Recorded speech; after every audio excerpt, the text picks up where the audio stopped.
Ce matin, le message que j'ai pour vous, c'est « Lève-toi, vaillant héros ». Est-ce qu'il y a des vaillants héros ce matin au GLC Beaudour? S'il n'y en a pas encore, j'espère qu'à midi, il y aura tous que des vaillants héros au GLC Beaudour. Est-ce qu'il y a des héros et des héroïnes ce matin? Je les entends pas, ils sont timides en tout cas. Est-ce qu'il y a des héros et des héroïnes? Il y a même des noms. J'espère changer le nom en oui ce matin, amen. Donc des héros bien sûr. Hein. Amen. Est-ce que je peux entendre les héros et les héroïnes? Amen, voilà. Un héros, c'est pas quelqu'un qui se cache, c'est vrai. Un héros, c'est celui qu'on voit. On voit devant tout le monde, il est là à l'affût pour toujours sauver ceux qui sont peut-être dans les difficultés ou montrer peut-être l'exemple. Et ce matin, nous allons réfléchir sur ce qu'est un héros. Alors j'aimerais te dire, ce matin, lève-toi, vaillant héros ou vaillant héroïne. Amen. Donne un coup de coude à ton voisin ce matin, dis-lui, lève-toi, vaillant héros. Je pense qu'on n'a pas encore saisi. Si on a envie de se lever, on peut se lever, rester avec moi debout pendant 1h30. On va rester debout. Amen. Amen. Je rends gloire à Dieu parce qu'il y en a déjà quelques-uns qui ont saisi déjà le message avant que je commence. C'est parfait. J'ai presque plus rien à faire. Amen. Béni soit le Seigneur. On est parti. On peut mettre le slide suivant. Je vous présente Tilly Smith. Tilly Smith, elle avait 10 ans. Et à 10 ans, chers amis, c'est déjà une héroïne. Je ne savais pas qui était Tilly Smith. Avant hier soir, 23h30, je me cassais la tête. Ma femme me voyait tourner en rond dans la maison. Je montais, je descendais. Je dis, c'est pas possible. Je trouve personne qui m'a autant impacté que Tilly Smith. Une petite fille de 10 ans. Tilly Smith a 10 ans. Et à 10 ans, elle a sauvé 100 personnes en prédisant un tsunami. Chers amis, ce que vous voyez là, ce n'est pas une image fictive, c'est vraiment ce qui se passe quand il y a un tsunami. Alors j'ai profité de prendre une image où on va aller un peu se lancer dans tout ce qui est vacances. Je ne vais pas vous faire peur, rassurez-vous, moi aussi je pars en vacances jeudi prochain et je veux partir tranquille. Mais on va s'en aller quelques instants en Thaïlande. Et nous allons voir ce qui s'est passé avec Tilly Smith. On y va? Vous êtes prêts? Tilly Smith avait 10 ans et elle a prédit un tsunami. En 2004, elle s'en va en vacances avec sa famille en Thaïlande. Donc imaginez la scène, la petite fille avec sa sœur, ses parents, c'est magnifique, on va en Thaïlande, on va passer de belles vacances, on va revenir ressourcer, on va voir de beaux paysages. Voilà qu'elle est en Thaïlande. Et l'histoire nous dit que, alors qu'elle avait 10 ans, elle se promenait sur la plage de Phuket avec ses parents, quand elle s'est rendue compte que l'eau commençait à bouillonner. Waouh! Et je me rappelle une petite anecdote où nous sommes partis au mois de mai avec ma femme en Sicile, et nous avons visité l'île Vulcano. Donc c'est une petite île à côté de la Sicile, magnifique. Jusqu'au moment où nous sommes arrivés là sur l'île, ça sentait très fort le soufre. C'est un volcan qui est encore actif, très actif. Et quand vous arrivez sur l'île, ça sent très fort le soufre. Il y a une odeur vraiment désagréable. C'est une odeur d'œuf pourri, pour vous dire la vérité. C'est vraiment pas très agréable, mais ça en vaut le détour. C'est très beau, et on voit le volcan qui est actif, on voit qu'il y a de l'activité. Et à un moment donné, nous étions sur le bord de la plage, et nous étions en train de profiter de la plage, et à un moment, je me retourne, et je dis à ma femme, regarde Mathilde, derrière, il y a comme des petits geysers sur le sable, il y avait des petites marées d'eau, là, et on voyait des petits geysers qui, comme l'eau, en fait, bouillonnait. Et quand j'ai lu l'histoire de cette Tilly Smith, je n'étais pas autant inquiété qu'elle. J'étais là, je voyais les petits geysers, et en fait, c'est le volcan qui provoque ces petits geysers, cette eau chaude qui ressort comme ça et qui provoque ces geysers. C'est vraiment magnifique. Et cette petite fille était très intelligente et elle s'est vite rendue compte qu'il y avait quelque chose d'anormal. Elle était là au bord de la plage, Il y a 10 ans, moi je pense à jouer, je pense à mes jouets, je pense à aller faire un touffe dans l'eau, mais je ne pense pas regarder l'eau qui bouillonne. C'est pas ma première préoccupation. L'histoire nous dit qu'elle s'est rappelée d'un cours de géographie qu'elle a eu quelques semaines avant. Elle a reconnu les signes annonçant un tsunami. Et c'était exactement, nous dit-elle, la mousse qu'il y a dans une bière. Et je regarde mon ami Davy. Elle a reconnu qu'il y avait quelque chose d'anormal, parce que son prof de géographie lui a annoncé que c'était des signes, que ça pouvait être un tsunami. Alors, à 10 ans, paniquée, elle a alors couru vers ses parents et tous les gens au bord de la plage en leur disant « Mettez-vous à l'abri, il va y avoir un tsunami ». Alors je me mets un peu à la place des personnes qui sont à la plage en Thaïlande, voir une petite fille qui a 10 ans, qui joue là, qui se promène au bord de la plage et qui commence à crier « Il faut se mettre à l'abri, il y a un tsunami ». Soyons réalistes, je pense qu'on serait très peu à la croire. C'est vrai ? 10 ans, elle commence à crier, elle commence à avertir tout le monde, leur dire « Il y a une catastrophe qui va arriver, il va y avoir un tsunami, l'eau commence à bouillonner, c'est pas normal ». Et sûrement ses parents sont en train de lui dire « Tilly, calme-toi, c'est rien, on est en vacances, il fait chaud, il y a 40 degrés ici, c'est normal ».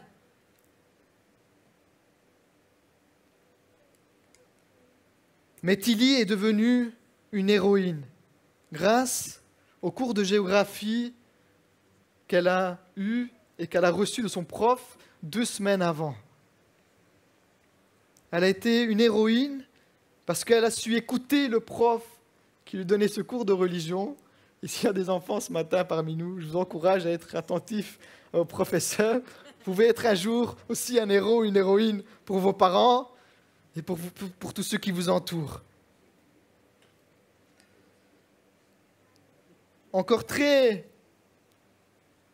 humble, la petite Tilly Smith nous dit que ce n'est pas elle qui a sauvé les personnes, mais c'est le professeur qui lui a raconté et qui l'a mis devant de telles situations et qui lui a expliqué c'était quoi les signes annonciateurs d'un tsunami.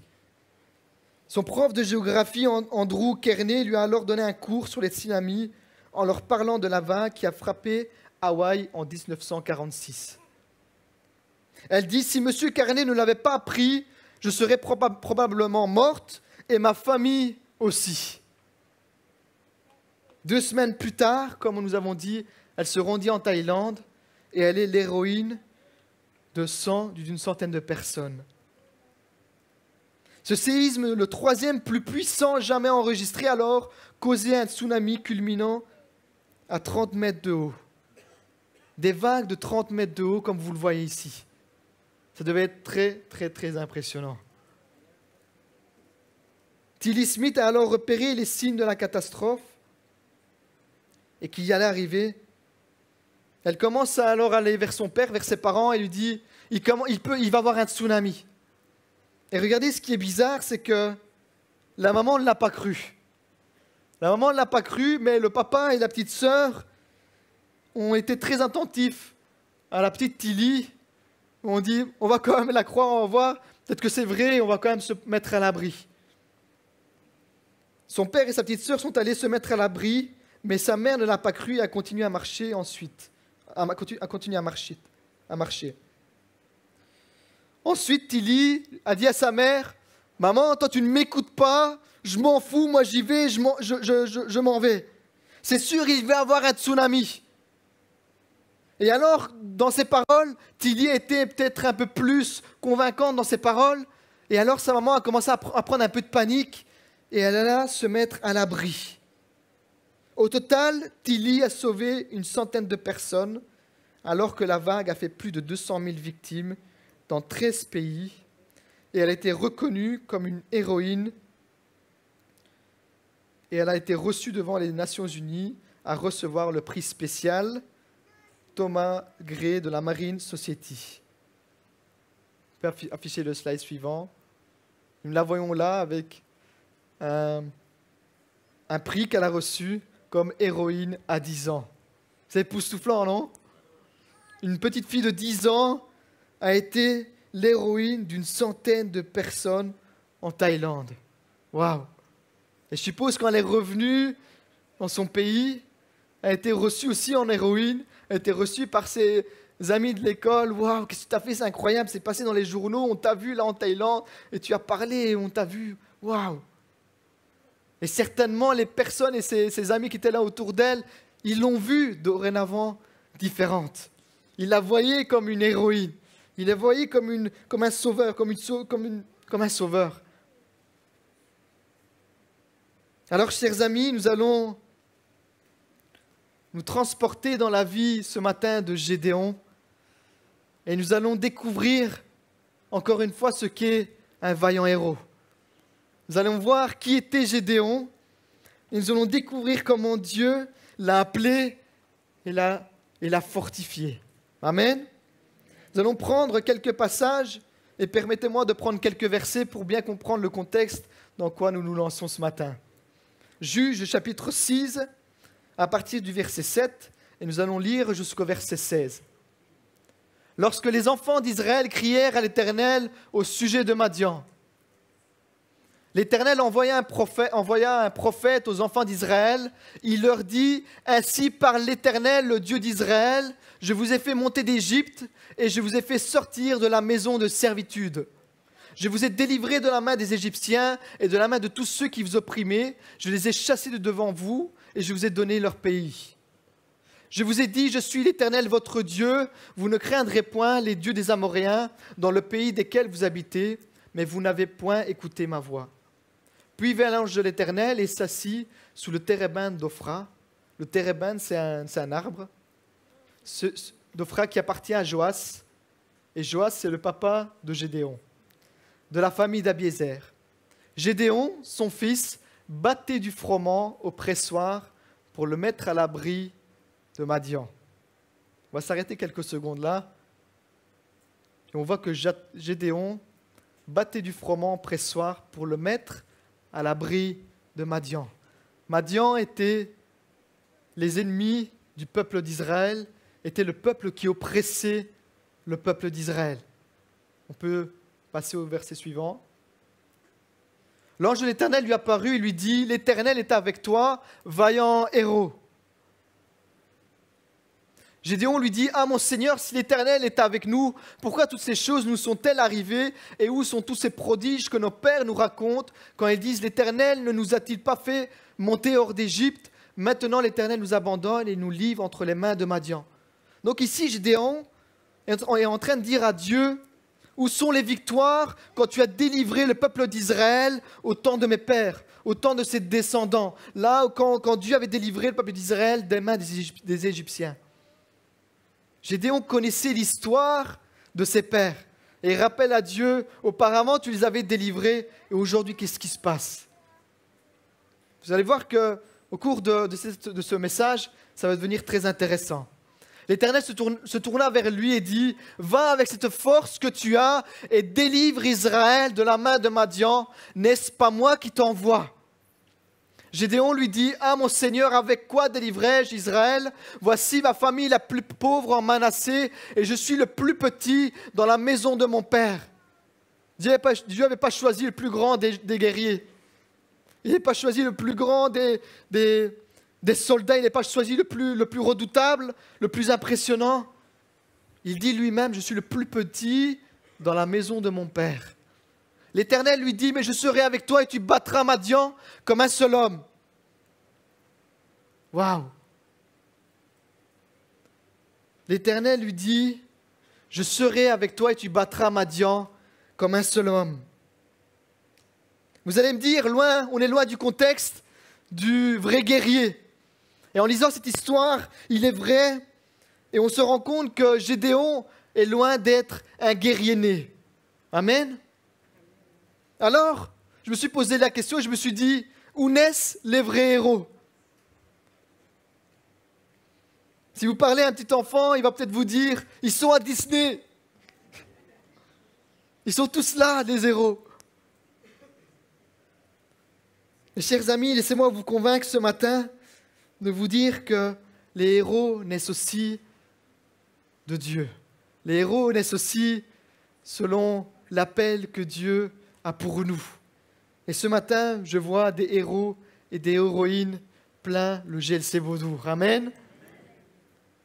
Dieu pointe du doigt qui il veut et il a choisi Gédéon, le plus petit de sa nation, le plus petit parmi le peuple d'Israël.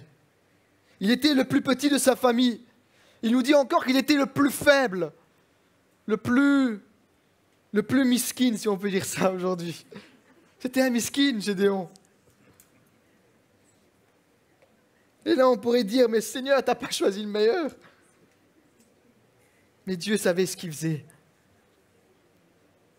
La parole nous dit qu'il était le plus faible, mais en plus de ça, il se cachait pour moudre son blé, pour moudre le froment. Et vous savez pourquoi il se cachait? Parce qu'il avait peur de ses ennemis. Parce que l'histoire nous dit qu'il était non seulement qu'il avait peur, mais il était sans assurance. Il se cachait parce que quand il battait le froment, quand il récoltait pour sa famille, quand les ennemis du peuple d'Israël venaient, il détruisait toutes les récoltes du peuple d'Israël, il détruisait tout le travail qu'il avait fait. Et alors Gédéon, il se disait, je vais me cacher comme ça, s'ils viennent encore une fois, je pourrai cacher ce que j'ai préparé. Gédéon était dans un pressoir, dans un environnement loin d'être dans une formation de guerrier. Il pressait du froment, il pressait du blé. C'était un homme fébrile, comme Tilly Smith, 10 ans, qui aurait pu croire qu'elle aurait été une héroïne.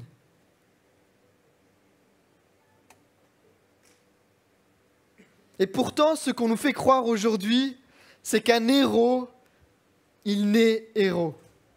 On nous inculque qu'un héros, il naît comme ça. Il est là pour sauver le monde dès le début de l'histoire. Mais Dieu en a décidé autrement. Il était cherché dans son pressoir, là où il n'avait aucune assurance. Est-ce que ce matin, j'ai des personnes qui sont sans assurance, qui sont un peu fébriles ce matin, qu'ils se disent, le Seigneur ne m'a pas choisi, c'est pas possible.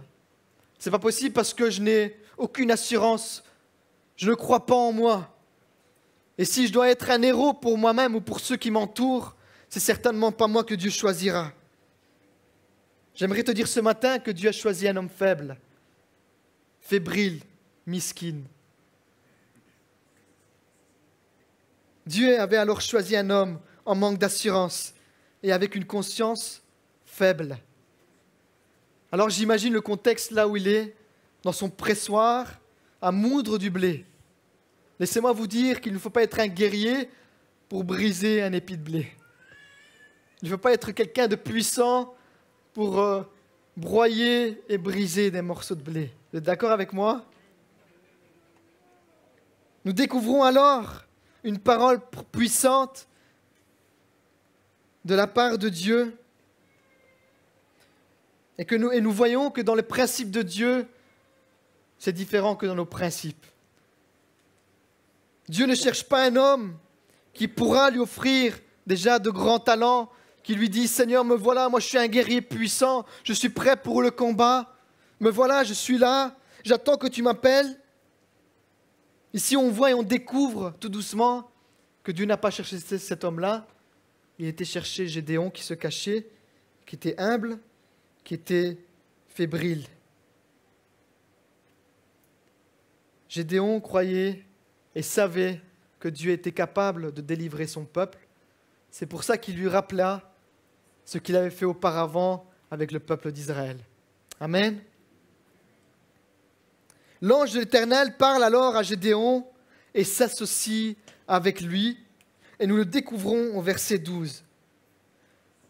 L'ange de l'Éternel lui apparut et lui dit « L'Éternel est avec toi, vaillant héros. » Voilà que Dieu s'associe à Gédéon. Dieu s'associe à lui en lui disant « Vaillant héros ». Il lui donne une parole d'assurance, Il lui donne une parole qui va le booster, qui est censée le booster. Certainement, Gédéon savait à quoi il devait se mesurer. Parce qu'il voyait sans cesse le peuple ennemi venait les détruire tout ce qu'ils avaient fait. Ils venaient et détruisaient toute leur récolte. Et Gédéon savait que Madian était un peuple puissant. Mais il savait une chose, c'est qu'il reconnaissait en Dieu qu'il était un peuple, que c'était un Dieu puissant. Amen. Il connaissait ce que Dieu était capable de faire et ce qu'il avait déjà fait auparavant. Il savait certainement que si Dieu lui disait quelque chose, il fallait qu'il obéisse.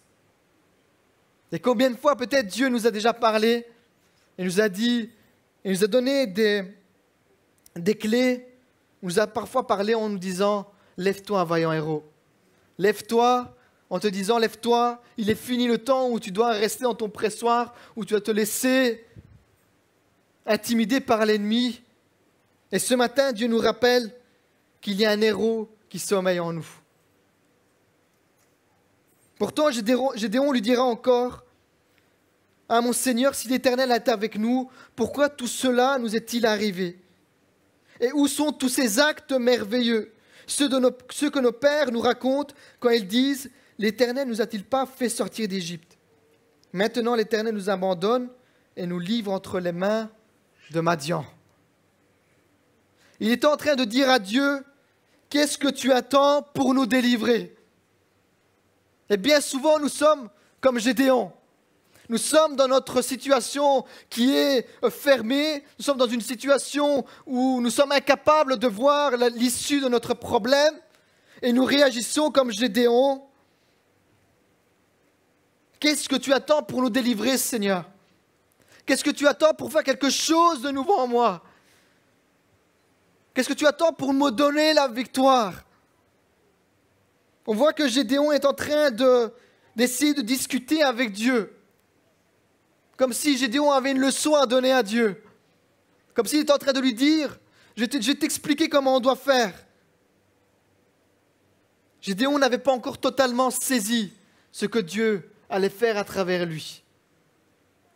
Gédéon était sûrement en train de se dire, le Seigneur va faire comme ci, comme ça, il va me délivrer de cette manière-là. Mais il n'avait pas encore tout à fait compris que Dieu allait s'utiliser de lui pour délivrer le peuple d'Israël. Et chers amis, laissez-moi vous dire que Dieu nous a déjà parlé en nous disant que c'est toi le héros qu'il veut voir au combat. Ce n'est pas quelqu'un d'autre que j'ai choisi, c'est toi. C'est toi que j'ai choisi, mais parfois nous faisons la sourde oreille et nous avons du mal à comprendre ce que Dieu a préparé d'avance pour nous.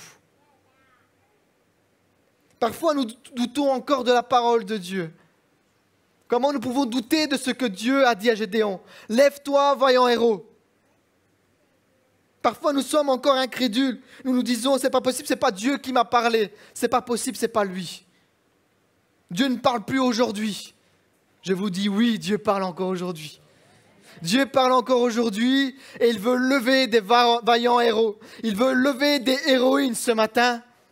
Et il voit des héros et des héroïnes au GLC Vaudou. Amen. Il est vrai, Dieu aurait pu, d'un claquement de doigts, rétablir la paix. Là, il aurait pu le faire, comme dans nos situations que nous passons, que nous traversons. Il aurait pu, à un certain moment donné de notre vie, balayer toutes nos difficultés, balayer ce que nous traversons. Il aurait pu le faire, mais il n'en est pas ainsi. Il voulait travailler avec Gédéon. Il avait une relation avec Gédéon. Il voulait susciter en lui un héros. On pourrait peut-être se plaindre aujourd'hui de ce qui nous arrive. On pourrait discuter avec Dieu et dire « Seigneur, mais pourquoi tout cela m'arrive ?»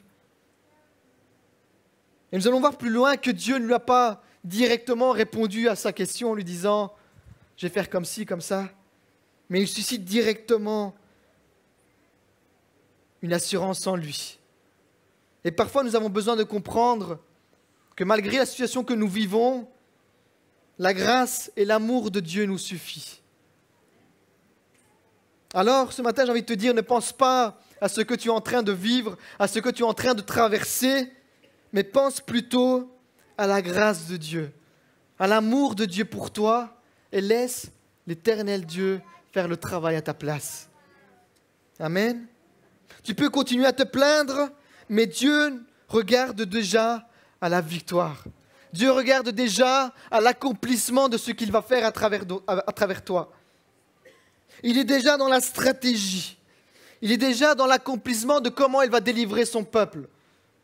Parce qu'il veut travailler avec Gédéon. Et ce matin, Dieu veut travailler avec vous. Parce qu'il y a du travail à faire à travers nous. On réagit parfois comme Gédéon, on tourne autour du pot. Seigneur, comment tu vas faire? Mais Dieu n'était pas en train de dire, je vais faire comme ci, comme ça. Dieu est en train de dire à Gédéon, laisse-moi faire. Laisse-moi les commandes de ton cœur. Laisse-moi les commandes de ta vie. Car voilà ce qu'il est en train de faire, Dieu, avec lui. Il est en train de former son caractère. Dieu est en train de former le caractère de Gédéon. Nous allons prendre un autre verset, au verset 13 et 14, qui nous dit « Ah, mon Seigneur, si l'Éternel est avec nous, pourquoi toutes ces choses nous sont-elles arrivées? Où sont tous ces prodiges que nos pères nous racontent quand ils disent « L'Éternel ne nous a-t-il pas fait monter hors d'Égypte? Maintenant, l'Éternel nous abandonne et il nous livre entre les mains de Madian. » Encore une fois, Gédéon rappelle à Dieu ce qu'ils ont fait, ce que les ennemis du peuple d'Israël font. Et certainement, Gédéon, aux yeux des hommes, et il devait se dire, à mes yeux, c'est impossible. À mes yeux, ce que Dieu tu veux faire, c'est impossible. Quand Dieu disait, lève-toi, vaillant héros, Gédéon disait peut-être à la fois, c'est pas possible. C'est pas possible ce que tu veux faire à travers moi. Et alors j'ose imaginer l'histoire qui règne en ce moment-là. J'ose imaginer qu'il y avait déjà des bruits de couloirs. Et des gens qui ont dû entendre. J'ai entendu Dieu appeler Gédéon. J'imagine les bruits qui couraient dans la maison, dans la famille de Gédéon. C'est pas possible, Gédéon a été appelé par Dieu. Il a dû se tromper. Gédéon était un homme fébrile. C'est pas possible que Dieu veut délivrer le peuple d'Israël à travers Gédéon. C'est pas possible que Dieu veut faire ce miracle à travers toi. Je suis trop faible aujourd'hui. Je suis trop incapable. Mon environnement était un pressoir. Il manquait d'assurance. Son environnement n'était pas l'environnement d'un guerrier. Il était à la mauvaise école jusqu'au moment où Dieu l'a appelé. Ce n'était pas dans un pressoir qu'on forme des guerriers. Ce n'est pas dans un pressoir qu'on forme des gens puissants. C'est à l'école des soldats. Et pourquoi alors Dieu va le chercher dans un pressoir? Pourquoi alors Dieu va chercher Gédéon qui est là et qui est sans assurance? Dieu est en train de dire à Gédéon, tu as brisé des blés pendant des années. Maintenant, je vais faire de toi un briseur de tes ennemis. Je vais faire de toi un guerrier puissant. Pas par tes propres forces, pas par ce que tu peux voir, mais parce que ma puissance se révèle à travers toi. Ma puissance va se révéler à travers toi. Et c'est un peu le système de la foi. La foi est une ferme assurance des choses qu'on espère, une démonstration des choses qu'on ne voit pas encore. J'en suis certain, Gédéon avait la foi en son Dieu. Même s'il était sans assurance, il avait une foi qui criait dans son cœur. Il croyait en son Dieu. Et ce matin, je crois et je vois des chrétiens au GLC Bordeaux qui croient en leur Dieu, mais qui parfois, comme moi, est sans assurance. Parce que nous ne voyons pas encore la finalité. Et nous, en tant qu'hommes, nous avons besoin de voir la finalité, nous avons besoin déjà de voir l'accomplissement du travail. Et nous avons difficile de nous laisser façonner par Dieu, et de laisser le travail de Dieu qui s'accomplit dans notre vie. Parce que nous voulons directement voir ce que Dieu va faire à travers nous. Sa mentalité se limitait à ce qu'il voyait dans le présent. Gédéon voyait un pressoir, Gédéon voyait un peuple maudit, Gédéon voyait un peuple qui ratait, Gédéon voyait un peuple qui était sans assurance, qui se faisait ravager. Gédéon voyait un peuple qui était sans assurance. Alors laissez-moi vous dire que d'un peuple maudit, Dieu allait faire un peuple puissant, un peuple béni. Sa vision était floue. La vision de Gédéon était floue à ce moment-là. Elle était floue parce qu'elle était limitée à ce qu'il voyait. C'était un défaitiste. À chaque fois que ses ennemis venaient pour ravager le peuple, ils étaient ravagés, ils étaient détruits. Ils prenaient toutes les ressources du peuple. Comment peut-on avoir une assurance dans ce que nous voyons si notre environnement est défaitiste et sans victoire? Le travail qu'il fournissait dans l'ombre ne lui rapportait pas. Il travaillait dans l'ombre, dans son pressoir. Il travaillait là, à l'abri de ses ennemis, pensant qu'il allait protéger sa récolte. Mais à chaque fois que les ennemis venaient, détruisaient, pillaient toutes ses ressources. Et peut-être que ce matin, tu es dans cette situation-là, où tu as pendant trop d'années travaillé pour ta vie. Tu as pendant trop d'années travaillé pour tes propres ressources. Et à chaque fois, aujourd'hui, tu fais un bilan de ta vie. Et tu te dis, je suis au même stade d'il y a 10 ans, d'il y a 20 ans. J'ai travaillé en vain. J'ai travaillé pour mes ennemis. Ce n'est pas moi qui profite de mes ressources. Et ce matin, je crois parler à quelqu'un. Je crois que tu as travaillé pour rien pendant trop d'années. Parce que tu as laissé l'ennemi voler tes ressources. Tu as laissé l'environnement où tu te trouves te conditionner. Chers amis, laissez-moi vous dire qu'il y avait une soif dans le cœur de Gédéon, malgré son environnement. Il y avait une soif de voir son peuple réussir. Il y avait une soif de voir son peuple être puissant. Je ne crois pas qu'on est pendant 10 ans, 20 ans dans une situation où nous sommes faibles, sans assurance, où nous ne voyons aucune victoire et où nous nous disons « non, je vais rester là ». Moi, je veux croire, je veux avoir l'assurance, la foi que Dieu est capable de nous sortir de cette situation-là. Amen. Je veux croire que Dieu est capable et qu'il a un plan à un moment donné où il va choisir un héros pour nous sortir de la situation d'où nous vivons. Mais aujourd'hui, Dieu ne choisit pas quelqu'un d'autre, il veut choisir toi. Il veut te pointer du doigt. Et il te dit, va avec la force que tu as. Va avec le peu de force qu'il te reste. Dieu ne lui a pas dit, commence à préparer une épée, un bouclier, une armée autour de toi. Dieu lui a dit, va avec la force que tu as.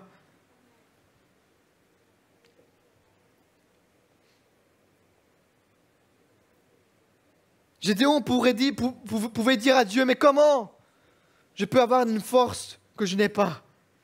J'ai travaillé dans l'ombre. Comment je me suis formé une force si mon ombre et si mon pressoir me procuraient aucune force? Il était humilié dans son travail. Il travaillait pour les autres. Et bien souvent, nous avons l'impression de travailler pour les autres. Nous n'avons pas l'impression de travailler pour nous-mêmes. Nous avons l'impression de récolter pour les autres. Je suis incapable de venir aux besoins de ma famille. Je travaille pour ma famille, mais je n'ai aucune ressource. J'ai aucun bien pour les bénir. J'ai aucun bien pour venir aux besoins d'eux. Et à chaque fin de mois, c'est impossible de venir aux besoins de ma famille. Il n'était plus question de capacité humaine ici. Il était question que Dieu voulait se révéler à son peuple au travers de Gédéon. Alors, nous avons besoin de dire ce matin, ce n'est pas par mes propres forces, ce n'est pas par mes propres forces que je n'ai pas, mais c'est parce que Dieu est capable de faire. Nous avons besoin de comprendre que Dieu veut se révéler à nous, non pas avec nos schémas humains, mais il veut se révéler à nous parce qu'il veut faire un travail en nous. Dieu veut que nous rentrons dans son école de formation parce qu'il veut former des guerriers. Nous allons voir ensuite que l'Éternel se révèle à lui. Et de quelle manière l'Éternel se révèle à lui?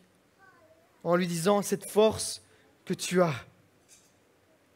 Il était en train de former un guerrier spirituel. Moi, je crois que l'Église est une formation aux guerriers spirituels. Amen. Est-ce que je peux entendre des guerriers spirituels ce matin? Est-ce que je peux entendre des guerriers, des héros et des héroïnes qui se lèvent pour Dieu ce matin? L'Esprit de Dieu était en train de murmurer à son oreille des paroles qui vont naître en lui et qui vont produire un miracle extérieur.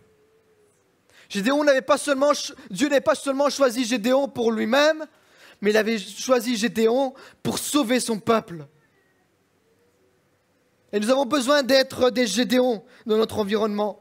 Nous avons besoin d'être des Gédéons pour notre famille. Nous avons besoin de nous lever et d'entendre la voix de Dieu, de nous dire « Lève-toi, vaillant guerrier !» Parce que je vais t'utiliser toi et pas un autre. Sa mentalité devait commencer à changer. Sa façon de penser était en train de changer. Parce qu'il n'avait pas reçu une parole d'homme, il avait reçu une parole d'un Dieu puissant. Au cours de l'histoire, nous voyons qu'il prend de l'assurance. Et ce que l'ennemi avait fait croire à Gédéon commençait à changer. Je crois que la situation où Gédéon vivait, de voir que ses ennemis le pillaient à chaque fois, pillaient ses ressources et prenaient tout ce qu'il avait, devait le mettre dans une mentalité de défaitiste. Mais regardez le travail de Dieu en lui disant « Vaillant héros, lève-toi ». Il est en train de lui dire « Oublie ton ancienne mentalité, oublie l'environnement où tu vivais, oublie ce que tu as vécu auparavant dans ton passé. Je vais faire de toi un vaillant héros qui prend soin de sa famille, qui prend soin de ses ressources, parce que tu vas devenir un guerrier. Tu vas être celui qui va pouvoir protéger sa famille, qui va pouvoir protéger ses ressources et qui va pouvoir protéger le travail que tu as effectué. » Dieu était en train de révéler sa puissance à travers son guerrier. Dieu ne voyait pas un homme fébrile, ne voyait pas un homme miskin. Il voyait un homme puissant. Et laissez-moi vous dire que ce matin, je veux croire qu'il y a des hommes, qu'il y a des chrétiens puissants, qui se lèvent pour Dieu, qui se lèvent pour avoir un environnement puissant autour d'eux. Dans ton jardin secret, alors, laisse-moi te dire, Dieu renferme une puissance que tu ne connais pas. Dieu est en train de te donner quelque chose que tu ne connais pas encore. Jérémie 33:3 nous dit « Fais appel à moi et je te répondrai. Je te révélerai des réalités importantes et inaccessibles, des réalités que tu ne connais pas encore. » Dieu dit à quelqu'un que le temps de formation pour toi a dorénavant commencé. Si tu acceptes ces paroles pour toi ce matin, le temps de formation a alors commencé. Ne t'inquiète pas de comment tu dois manipuler l'épée. Ne t'inquiète pas de comment tu vas devoir manipuler le bouclier. Ne t'inquiète pas de comment tu devras aller au front devant l'ennemi. Parce que Dieu va combattre pour toi. Amen.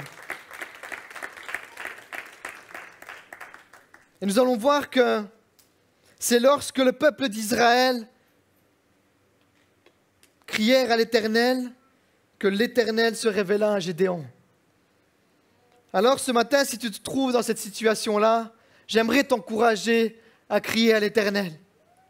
J'aimerais t'encourager à dire, Seigneur, dans mon cœur, je suis dans un moment de doute, je suis sans assurance, je ne vois pas la victoire, mais j'ai besoin de crier à toi, Seigneur. J'ai besoin de crier, Seigneur, viens me délivrer de tous mes ennemis. Juge chapitre 6, verset 7 nous dit, « Lorsque les Israélites crièrent à l'Éternel au sujet de Madian. » Voilà la première clé pour notre vie, pour notre formation. Crier à Dieu. Comment nous crions à Dieu? Moi, quand je crie à Dieu, je veux crier de toutes mes forces.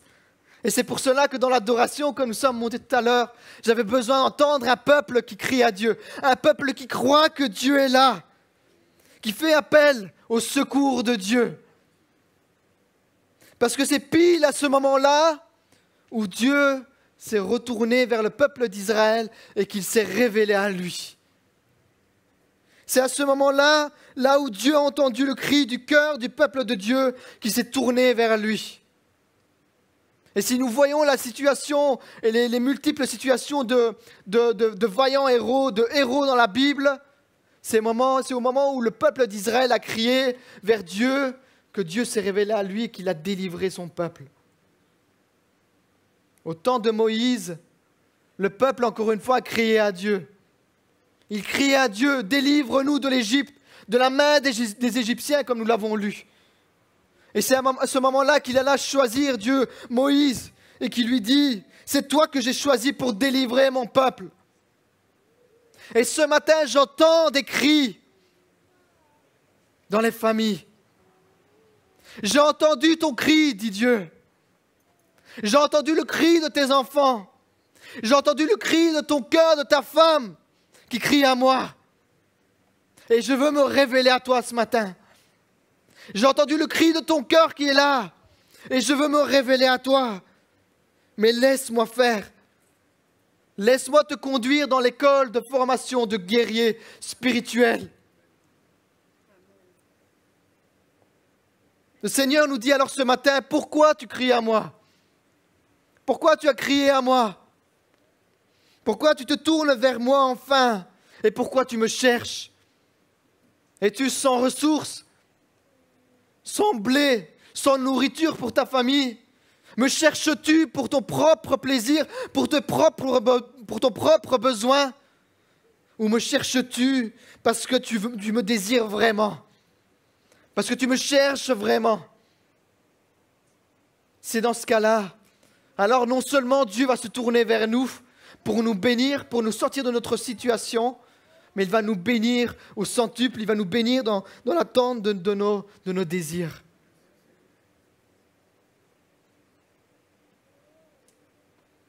Alors, chers amis, vous savez comment Dieu a vu le changement du cœur de Gédéon?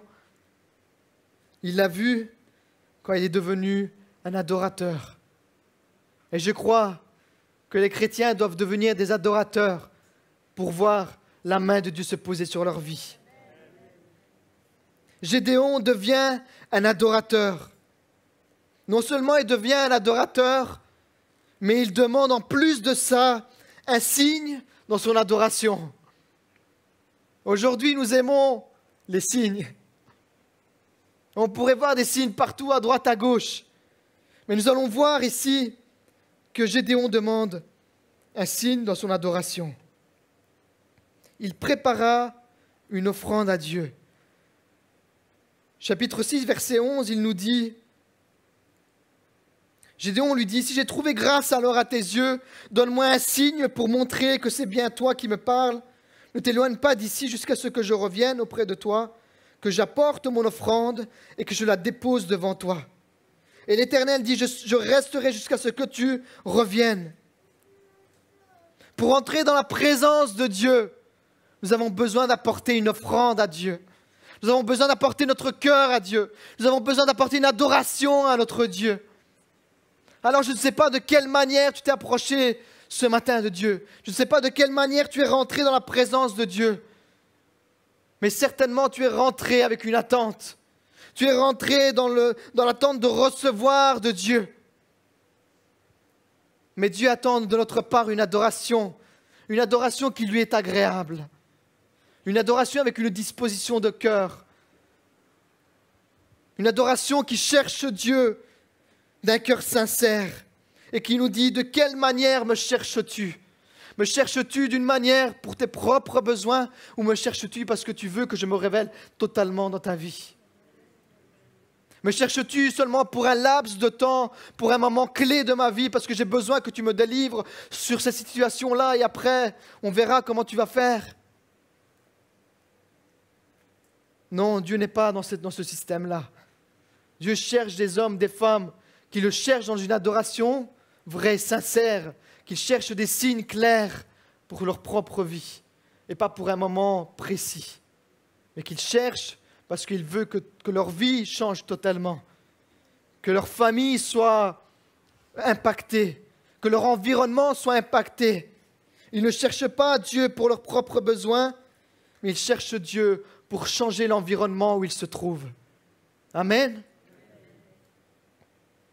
Alors Gédéon a répandu son cœur devant Dieu et Dieu agréa son sacrifice. Il nous dit que Gédéon est à l'écoute de Dieu. Et voici notre clé. Gédéon est à l'écoute de Dieu. Gédéon est à l'écoute de notre cœur. Gédéon est à l'écoute de notre cri. Du verset 19 à 21, il nous dit: Gédéon entra chez lui, prépara un chevreau et fit des pains sans levain, avec 22 litres de farine. Waouh! Il mit la viande dans un panier et le jus dans un pot. Les lui apporta sous le térébinthe et les présenta. L'ange de Dieu lui dit: prends la viande et les pains sans levain, pose-les sur ce rocher et verse le jus par-dessus. C'est ce que fit Gédéon. Nous avons vu ici que Gédéon avait préparé un sacrifice à Dieu. Nous avons vu que Gédéon est venu avec des choses à porter à Dieu. Et d'une manière ou d'une autre, Dieu s'est révélé différemment à Gédéon. Il lui a dit: c'est bien tout ce que tu as apporté, mais laisse-moi disposer cette offrande comme moi je l'ai décidé. Et parfois nous arrivons devant Dieu, nous proposons une offrande à Dieu, et nous disons à Dieu: voilà comment je vais faire, voilà comment je vais élaborer mes plans, voilà comment je vais sauver ton peuple, voilà comment je vais délivrer ma famille. Mais le Seigneur Dieu nous dit ce matin: ce n'est pas comme toi tu veux, ce n'est pas comme toi tu as décidé. Laisse-moi diriger ta vie, laisse-moi avoir une disposition sur la préparation de ton adoration. Dieu était en train de coacher Gédéon. Il était en train de lui dire comment faire. Il était en train de lui dire: voilà comment je veux que mon adoration monte à moi. Et nous voyons aussi dans d'autres histoires de l'Ancien Testament que Dieu agrée des offrandes selon la disposition et selon comment l'homme a disposé cette offrande. Et ici, Dieu est en train de dire à Gédéon: voilà comment je veux que tu disposes ton adoration. Prends la viande et les pains sans levain, pose-les sur ce rocher et verse le jus par-dessus. Nous avons besoin de laisser Dieu agir dans notre vie, de laisser Dieu mettre de l'ordre dans notre vie. Et il y a des choses dans notre vie qui doivent avoir une disposition claire. Nous avons besoin que Dieu soit notre coach. Gédéon avait besoin de connaître son Dieu au travers de son sacrifice. Et nous avons besoin de connaître notre Dieu dans les moments de notre adoration, dans les moments où nous approchons de lui, dans les moments où nous disons: Seigneur, moi je m'approche de toi, c'est là que je veux te connaître. Et à travers cette adoration, à travers ce sacrifice, Dieu était en train de tester Gédéon au combat. Il était en train de le former. Il est en train de lui dire, voilà comment je te veux. Ce n'est pas toi qui vas diriger ta vie, ce n'est pas toi qui vas diriger le combat spirituel, le combat pour mon peuple, pour délivrer mon peuple. Non, il est en train de lui dire, voilà comment je vais faire avec toi. Laisse Dieu disposer à ta place. Abandonne tes schémas et laisse Dieu opérer en toi. Laisse Dieu faire le travail à ta place.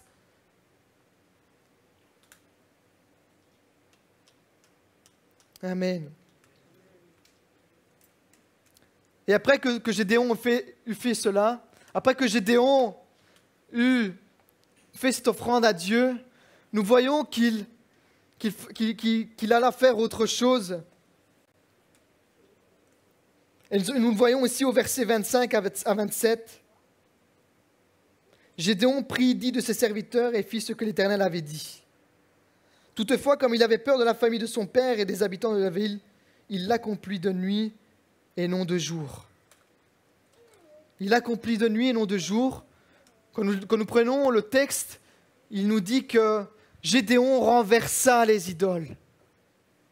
Au cours de la même nuit, l'Éternel dit à Gédéon, « Prends le jeune taureau de ton père. »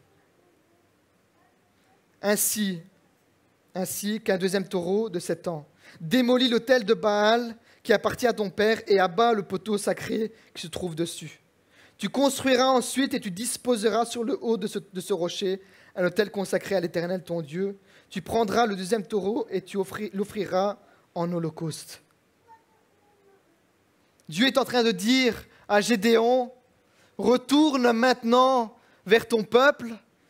Maintenant que tu m'as apporté ton adoration, retourne vers ton peuple parce que je veux renverser des idoles.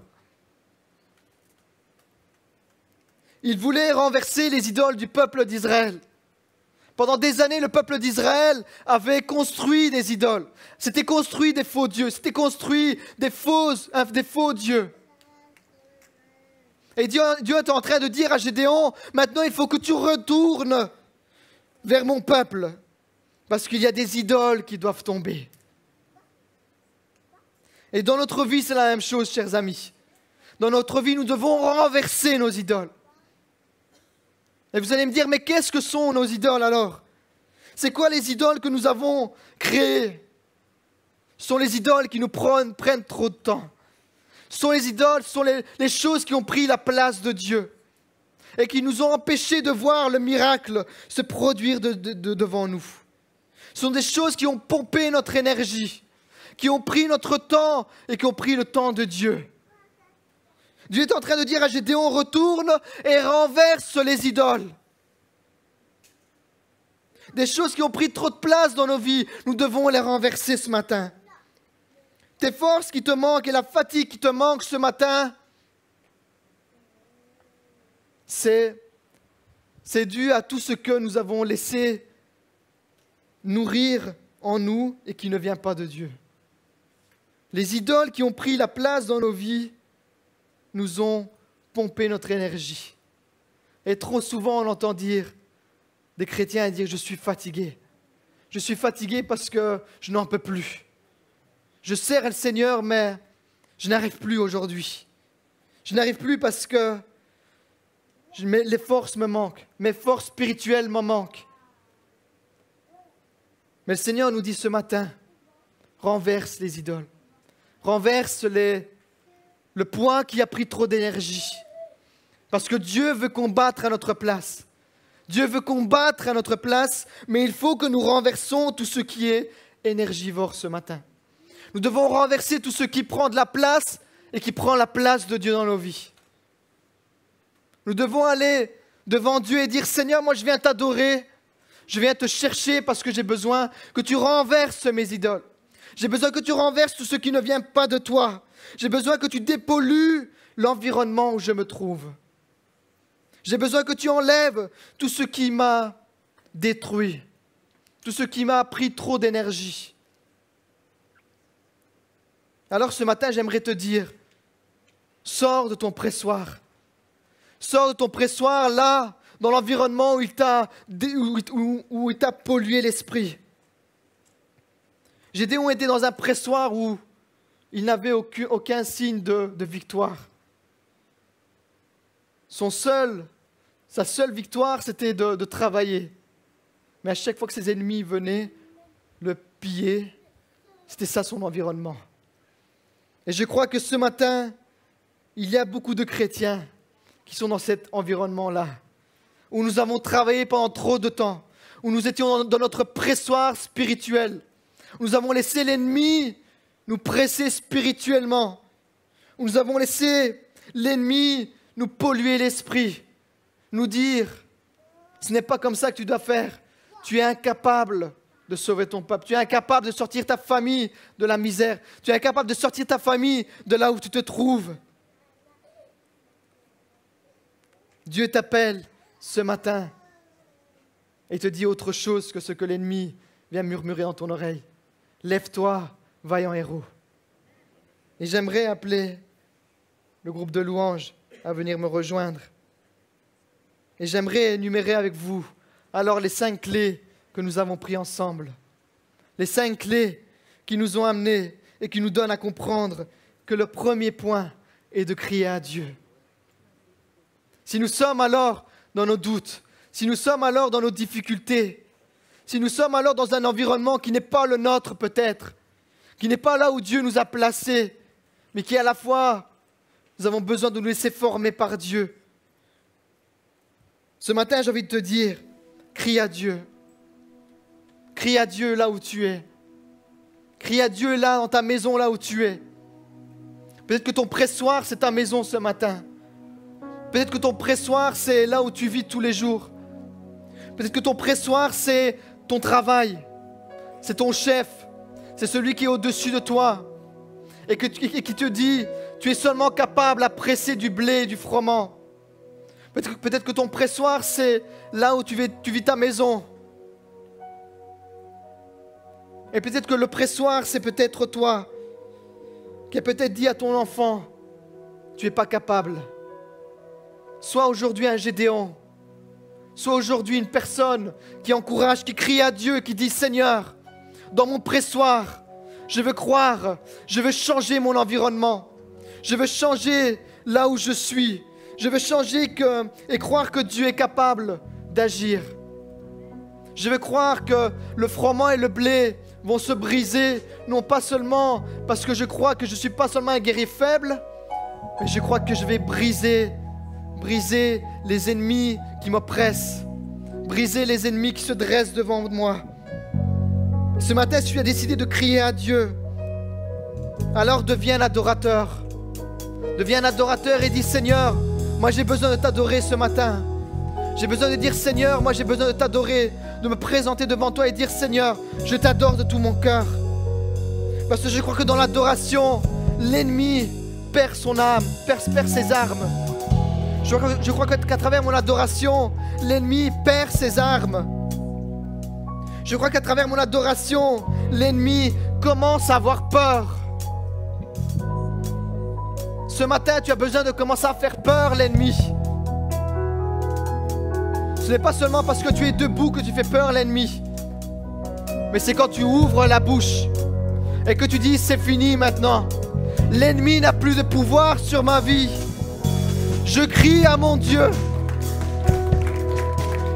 Je veux louer mon Dieu. Je veux dire Seigneur, c'est dans mon adoration que tu vas te révéler à moi. Seigneur, révèle-toi à moi dans mon adoration. Révèle-toi à moi pendant que je ferme les yeux, que je te prie, Seigneur. Viens me délivrer dans mon pressoir. Viens me délivrer dans mon environnement, là où je vis. Viens me délivrer là où je me trouve. Et donne-moi un signe, Seigneur. Seigneur, donne-moi un signe ce matin. Et peut-être que ce matin, tu te dis, Seigneur, j'avais besoin d'un signe. Mais j'ai besoin, et le signe que tu as besoin ce matin, il se trouve devant tes yeux. Ce matin, Dieu se révèle à toi. Et il te dit, crie à moi, sois un adorateur. Voilà le signe que j'ai pour toi. Parce que c'est à travers cela que je veux me révéler à toi. Alors ce matin, les amis, si nous sommes et si nous avons compris que nous devons crier à Dieu, si nous avons compris que nous devons être un adorateur, si nous avons vu le signe que Dieu se révèle à nous, alors Soyons à l'écoute de ce que Dieu veut pour nous. Soyons à l'écoute de ce que Dieu a ordonné pour nous. Et renversons tout ce qui ne vient pas de Dieu. Renversons les murailles. Renversons ce qui prend la place de Dieu dans nos vies. Renversons ce qui prend trop de place dans nos vies. Renversons nos murailles. Renversons nos idoles. Renversons ce qui m'empêche de venir devant ta face. Renversons ce qui m'empêche de venir devant toi, Seigneur. Renversons ce qui m'empêche de venir devant toi, ô Dieu. Ce qui m'empêche de me présenter devant toi. Alors j'aimerais terminer avec vous ce matin, avec Juge chapitre 6, verset 34. Il nous dit, Gédéon fut revêtu de l'Esprit de l'Éternel. Gédéon fut revêtu de l'Esprit de l'Éternel. Il sonna de la trompette et la famille d'Abiézer fut convoquée pour marcher à sa suite. Chers amis, c'est après toutes ces clés que Gédéon fut rempli de l'Esprit de l'Éternel. C'est après tout cela que l'Esprit de l'Éternel vint sur Gédéon. C'est après tout cela que l'Esprit de l'Éternel saisit Gédéon. Et je vous laisse lire la suite dans vos maisons. Je vous laisse lire la suite chez vous et découvrir ce que Dieu a fait à travers Gédéon. Il saisit Gédéon. Il alla combattre à travers Gédéon. Il alla combattre pour le peuple. Et Dieu délivra le peuple d'Israël de ses ennemis. Alors ce matin, j'aimerais prier avec vous et dire, Seigneur, là où je me trouve, je crie à toi. Révèle-toi à moi. Révèle-toi à moi ce matin. Je te prie, Seigneur mon Dieu, pour toutes ces personnes présentes ce matin. Révèle-toi à nos cœurs, Seigneur Jésus. Et donne-nous à réaliser, Seigneur Jésus, que tu es Dieu, Seigneur mon Dieu. Et que tu veux faire une œuvre puissante à travers nous, Seigneur mon Dieu. Que nous sommes des vaillants héros entre tes mains, Seigneur mon Dieu. De nous laisser former par toi, Seigneur Jésus. Seigneur mon Dieu, laisse, Seigneur mon Dieu, que ta parole nous saisisse, Seigneur Jésus. Et que tu puisses, Seigneur mon Dieu, à travers nous, Seigneur mon Dieu, changer le cours de notre histoire, Seigneur Jésus. Parce que tu lèves, Seigneur mon Dieu, des hommes, des femmes qui se lèvent pour te servir, Seigneur Jésus. Je vois des hommes, des femmes, Seigneur mon Dieu. Je vois des Gédéons se lever pour toi ce matin, mon Dieu. Qui osent crier à toi, Seigneur mon Dieu. Qui osent se lever pour toi et dire, Seigneur mon Dieu, ma situation dorénavant va changer. Ma situation dorénavant ne sera plus la même. Ma situation dorénavant ne sera plus celle que j'étais. Parce que tu agis à travers moi. Alors ce matin, fais ton œuvre, Seigneur, et agis à travers nous, au nom puissant de Jésus. Amen, amen, amen.